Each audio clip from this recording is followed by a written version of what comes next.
Qatargate-ისა და Pfizer-Gate-ის შემდეგ Timmerman Gate-ის სკანდალები ბრიუსელში არ სრულდება. სულ უფრო აქტიურად მიმდინარეობს საუბარი გამჭვირვალობის აუცილებლობაზე. ევროპარლამენტის ორი პოლიტიკური ჯგუფი საგამოძიებო კომიტეტის შექმნის ინიციატივით გამოდის. ევროპის სახალხო პარტიის ჯგუფი კი მოკვლევა საბიუჯეტო კონტროლის ფარგლებში ითხოვს. საუბარია მილიონობით დოლარზე, რომელიც გაუმჭვირვალედ კონკრეტული მიზნებისთვის დაიხარჯა. ბრიუსელში მიმდინარე პროცესები ორმაგი სტანდარტის ნათელი მაგალითია. IPP-ის პოლიტიკური ჯგუფი, რომელიც საქართველოს გამჭვირვალობის კანონისთვის უტევდა, ახლა თავად იბრძვის გამჭვირვალობისთვის. სოფო ბერიძე გაგვაცნობს პოლიტიკურ შეფასებებს.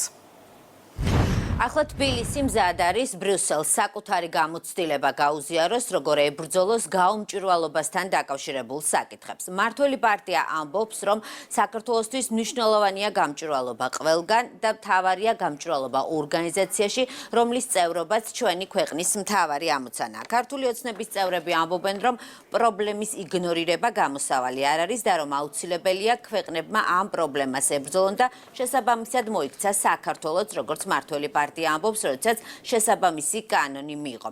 რაც შეეხება ოპოზიციას, ოპოზიცია, რომელიც დასავლელ პოლიტიკოსებთან ერთად ქართულ გამჭვირვალობის კანონს აკრიტიკებდა და მის წინააღმდეგ აქტიურად იბრძოდა, ახლა ცდილობს, რომ ყველაფერი ქართულ მართლმსაჯულებას გადააბრალოს და საკუთარი პოზიციის გამართლება სწორედ ამ ხერხით სცადოს.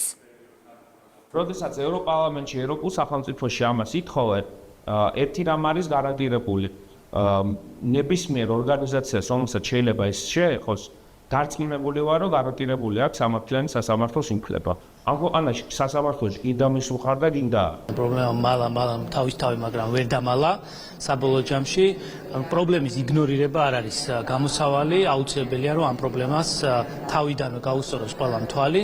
თუ სხვა ქვეყნებს აქვთ იმის სურვილი, ჩვენ გამოცდილება გაიზიარონ, დიდი სიამოვნებით ჩვენ მას გაუზიაროთ. მაგრამ აქ თავარი არის ის, რომ ეს პრობლემა არის დღის წესრიგში, არაფორმალური გავლენების ფულის ტრიალი პოლიტიკაში, არალეგალურად ფულის ტრიალი არის პრობლემა და რაც მალე თვითონ ევროკავშირის წევრი ქვეყნებიც გაუსწორებენ ამ პრობლემას თვალს, უკეთესი იქნება თავად ევროკავშირისთვისაც. ეს პრობლემა ყოველთვის იდგა და ყოველთვის არსებობდა, უბრალოდ თვალებს ხუჭავდნენ და ჩვენ გავუბედეთ და ვიყავით ერთ-ერთი პირველი მსოფლიოში, რომლებმაც ამაზე ხმა ამოვიღეთ და გახსოვთ რამხელა კრიტიკა და ასე ვთქვათ სიძულვილის ნიაღვარი მოყვა ყველა ამ ცდელობა. კარგია თუ გადაიღებენ ქართულ გამოცდილებას და მივესალმებით, იმიტომ რომ ჩვენ როგორც სახელმწიფო მივესალმებით ყველანაირ გამჭვირვალობას და იმ ორგანიზაციაში, რომლის წევრობა ჩვენ გვინდა, ასევე მივესალმებით გამჭვირვალობას.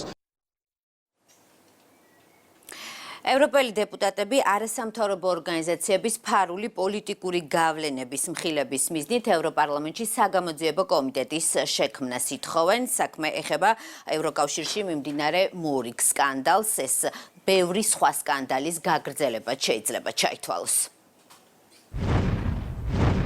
ეს სოფო ბერიძე იყო.